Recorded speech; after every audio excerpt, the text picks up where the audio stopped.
एक पुरानी कहावत है, रजिया फंस गई गुंडों में, जिसका मतलब होता है कि कोई शख्स ऐसे हालातों से घिर चुका है जहां चारों तरफ विरोध, संकट और मुश्किलें ही मुश्किलें हों। आज यही कहावत पाकिस्तान के सेना प्रमुख असीम मुनीर पर बिल्कुल फिट बैठती है। पाकिस्तान के कब्जे वाले कश्मीर यानी पीओके में बढ़ती जनता की बगावत, लोगों की नाराजगी, आर्थिक संकट और राजनीतिक अस्थिरता ने असीम मुनीर के लिए नई चुनौतियां खड़ी कर दी हैं। पीओके में पिछले कुछ महीनों से जनता का गुस्सा लगातार बढ़ता जा रहा है। महंगाई, बिजली की ऊंची दरें, बेरोजगारी और विकास की कमी को लेकर लोग सड़कों पर उतर चुके हैं। सड़कों पर तांडव हो रहा है, हर तरफ बवाल ही बवाल नजर आ रहा है। हालात ऐसे बन चुके हैं कि कई जगहों पर बड़े प्रदर्शन हुए और पाकिस्तान की सुरक्षा एजेंसियों के साथ टकराव में सैकड़ों लोगों की जान जा चुकी है। लेकिन इस बीच पीओके पर मुनीर को इंटरनेशनल बेइज्जती का भी सामना करना पड़ रहा है। साथ ही पीओके में मोदी मोदी के नारे और ज्यादा बुलंद हो चुके हैं। तो कैसे पाक के कब्जे वाले कश्मीर में लोगों ने मुनीर और उसकी फौज को खदेड़ा है और क्या है पीओके को लेकर भारत की खास रणनीति, सब कुछ आपको बताएंगे अपनी इस स्पेशल स्टोरी में। नमस्कार, मैं हूं परवीन शेख।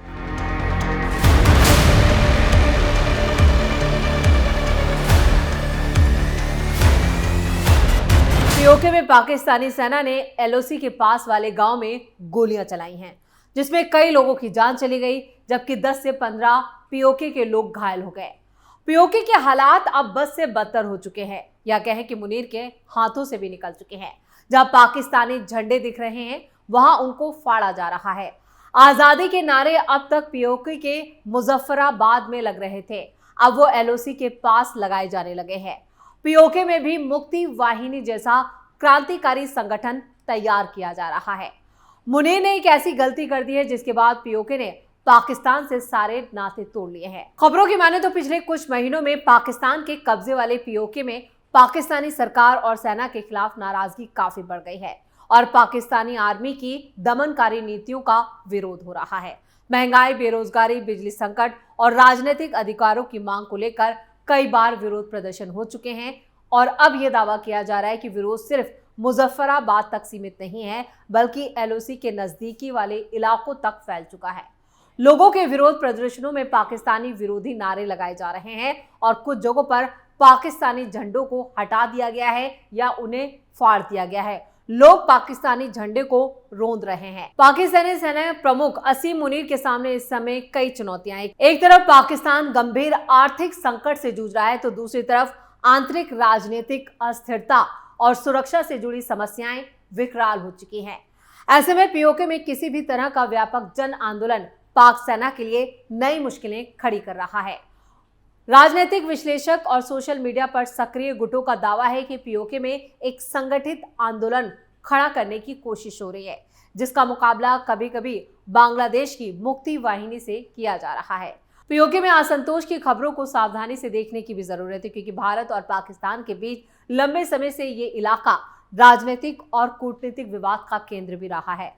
ऐसे में कई दावे और भी सामने आ रहे हैं। प्रदर्शनकारी आरोप लगा रहे हैं कि इस इलाके के संसाधनों का इस्तेमाल तो किया जाता है, लेकिन स्थानीय लोगों को उसका फायदा नहीं मिलता। स्थिति तब और ज्यादा गंभीर हो जाती है जब जॉइंट अवामी एक्शन कमेटी जैसे ग्रुप के खिलाफ कार्रवाई शुरू होती है। इसके बाद विरोध प्रदर्शन और तेज हो जाते हैं। कई रिपोर्टों में दावा किया गया है कि सुरक्षा बलों और प्रदर्शनकारियों के बीच झड़पों में लोगों की जान जा रही है और बड़ी संख्या में बच्चे, महिलाएं तक घायल हो रहे हैं। मुनीर के खिलाफ भड़की आग। पीओके के नेताओं और सामाजिक संगठनों ने खुलकर पाकिस्तान की नीतियों और मुनीर पर सवाल उठाने शुरू कर दिए हैं। कुछ नेताओं ने यहां तक कह दिया कि अगर पाकिस्तान व्यापार और विकास के रास्ते नहीं खोलता है तो भारत के साथ व्यापारिक संबंध और रिश्ते, उन पर विचार किया जाना चाहिए। यह बयान पाकिस्तान की सत्ता और आर्मी के लिए असहज स्थिति पैदा करने वाला माना जा रहा है, जिसको लेकर अब अंतरराष्ट्रीय स्तर पर भी असीम मुनीर और पाकिस्तान की थू-थू हो रही है।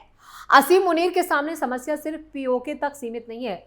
पाकिस्तान पहले से ही आर्थिक संकट, राजनीतिक ध्रुवीकरण, आतंकवाद की चुनौतियां और अंतरराष्ट्रीय दबावों से जूझ रहा है। ऐसे में पीओके में बढ़ता असंतोष सेना की छवि पर भी असर डाल रहा है।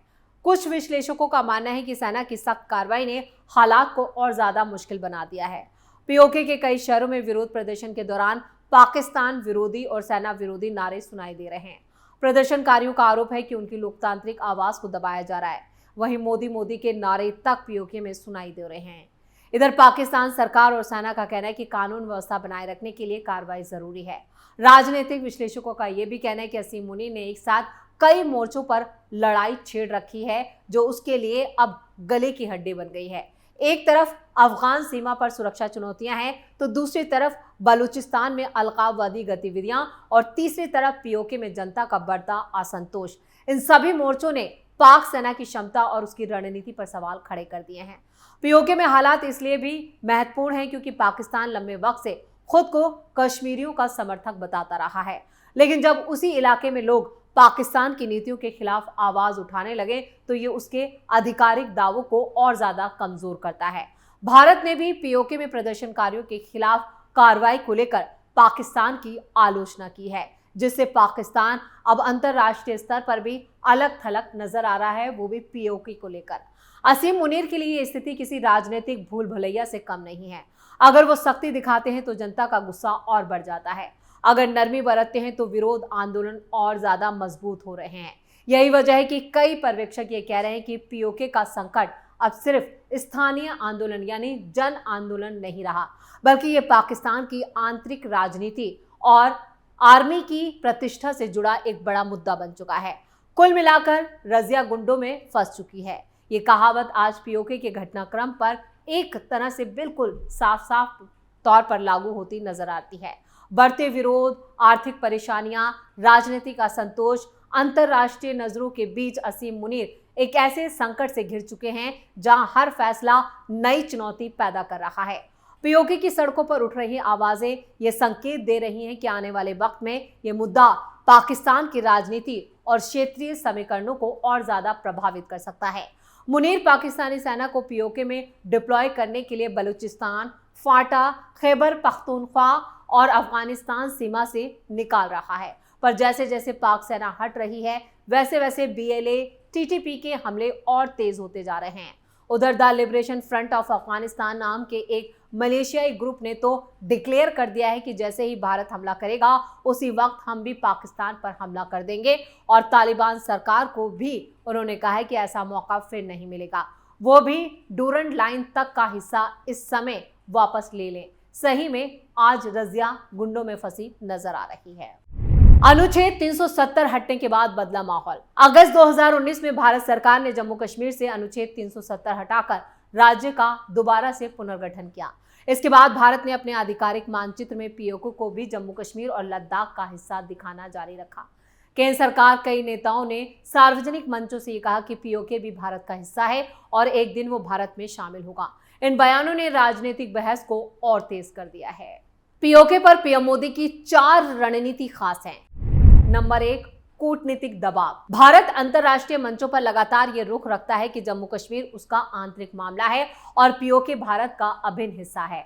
भारत पाकिस्तान आतंकवाद को समर्थन देने के मुद्दे को लेकर भी वैश्विक मंचों पर उठाता रहा है। भारत सरकार का मानना है कि आतंकवाद और कट्टरपंथ के खिलाफ वैश्विक माहौल पाकिस्तान पर दबाव बढ़ाता है। नंबर 2, विकास मॉडल का प्रदर्शन। भारत सरकार जम्मू कश्मीर और लद्दाख में सड़क, रेल, पर्यटन, निवेश परियोजनाओं को तेजी से आगे बढ़ा रही है। जम्मू कश्मीर में बढ़ता विकास, सरकार का दावा कि क्षेत्र में विकास और लोकतांत्रिक संस्थाओं को मजबूत किया जा रहा है। लोगों की बुनियादी अधिकारों को और ज्यादा मजबूत किया गया है। कुछ रणनीतिकार मानते हैं कि विकास के इस मॉडल के जरिए भारत ये संदेश देना चाहता है कि उसके प्रशासन में क्षेत्र का बेहतर विकास हुआ है। यानी जम्मू कश्मीर में जो विकास हुआ है, लद्दाख में जो विकास हुआ है, वो भी पीओके में एक बड़ा संदेश दे रहा है। नंबर 3, राजनीतिक संदेश। मोदी सरकार के कई सीनियर नेताओं ने वक्त वक्त पर पीओके को वापस लेने की बात कही है। ऐसे बयान भारत के राजनीतिक रुख को साफ करते हैं और घरेलू स्तर पर भी इस मुद्दे को जिंदा रखा गया है। नंबर 4, सुरक्षा और सीमा प्रबंधन। भारत ने कंट्रोल लाइन यानी एलओसी पर अपनी सैन्य और निगरानी क्षमताओं को ज्यादा मजबूत किया है। आधुनिक तकनीक, बेहतर बुनियादी ढांचे और सुरक्षा व्यवस्था को राष्ट्रीय सुरक्षा रणनीति का महत्वपूर्ण हिस्सा माना जा रहा है। असीम मुनीर के सामने चुनौतियां। पाकिस्तान के सेना प्रमुख असीम मुनीर ऐसे वक्त में सेना का नेतृत्व करें जब देश गंभीर आर्थिक संकट यानी गरीबी, भुखमरी, राजनीतिक ध्रुवीकरण और सुरक्षा चुनौतियों से जूझ रहा है। एक तरफ पाकिस्तान को आतंकवादी गतिविधियों और सीमा सुरक्षा के मुद्दों का सामना करना पड़ रहा है, वहीं दूसरी तरफ पीओके और गिलगित बाल्टिस्तान में स्थानीय असंतोष भी चुनौती बना हुआ है। ऐसे में सेना पर नियंत्रण बनाए रखने और स्थिरता कायम रखने का दबाव बढ़ा है। क्या पीओके भारत में शामिल हो सकता है? ये सबसे बड़ा सवाल है, लेकिन इसका जवाब आसान नहीं है। अंतर्राष्ट्रीय कानून, भारत पाकिस्तान रिश्ते, परमाणु हथियारों से लैस दोनों देशों की सैन्य स्थिति और वैश्विक राजनीति जैसे कई कारक इस मुद्दे को और ज्यादा जटिल बनाते हैं। जानकारों को मानना है कि किसी भी बड़े बदलाव तभी मुमकिन है जब सैन्य दृष्टिकोण से नहीं बल्कि कूटनीतिक, राजनीतिक और अंतर्राष्ट्रीय परिस्थितियों पर निर्भर करेगी। मौजूदा वक्त में भारत का आधिकारिक रुख यह है कि पीओके भारत का हिस्सा है और रहेगा, लेकिन इस क्षेत्र को वापस लाने के तरीके और समय सीमा को लेकर सरकार ने कोई सार्वजनिक रोड मैप घोषित नहीं किया है, लेकिन एक पूरा प्लान तैयार है। पाकिस्तान के लिए पीओके सिर्फ राजनीतिक मुद्दा नहीं बल्कि रणनीतिक महत्व का क्षेत्र भी है। गिलगित बाल्टिस्तान चीन से जुड़ने वाले महत्वपूर्ण रास्तों के जरिए बेहद संवेदनशील माना जाता है। यही वजह है कि इस इलाके में किसी भी तरह की अस्थिरता पाकिस्तान के लिए चिंता का विषय बन सकती है। भारत के लगातार दावों और पीओके पर होने वाली राजनीतिक चर्चाओं को भी पाकिस्तान गंभीरता से देखता है। पीओके पाकिस्तान और मुनीर के हाथों से निकल गया है। फिलहाल राजनीतिक दावों और विश्लेषणों का हिस्सा यही है। वास्तविकता यह है कि पीओके अभी भी पाकिस्तान के कंट्रोल में है। हालांकि इस क्षेत्र में बगावत, पाकिस्तान की आर्थिक चुनौतियां और भारत का लगातार दावा इसको और ज्यादा मुश्किल बना रहा है मुनीर के लिए। मोदी सरकार की रणनीति को समर्थक, कूटनीतिक दबाव, विकास मॉडल, राजनीतिक संदेश और मजबूत सुरक्षा नीति का मिश्रण माना जाता है। लेकिन पीओके का भविष्य दक्षिण एशिया की सबसे जटिल राजनीतिक पहेलियों में से एक बना है, जिसका समाधान सिर्फ राजनीतिक इच्छा शक्ति से नहीं बल्कि अंतर्राष्ट्रीय और क्षेत्रीय परिस्थितियों पर भी निर्भर करेगा। लेकिन मोदी सरकार जिस तरह के प्लान पर काम कर रही है और जिस तरह का कूटनीतिक दबाव बना रही है, उससे साफ है कि एक दिन पीओके भारत का हिस्सा जरूर होगा। तो इसी के साथ स्पेशल स्टोरी में इतना ही। वीडियो कैसा लगा कमेंट करके अपनी राय जरूर दें। वीडियो को लाइक करें, शेयर करें और कैपिटल टीवी को सब्सक्राइब जरूर करें। धन्यवाद।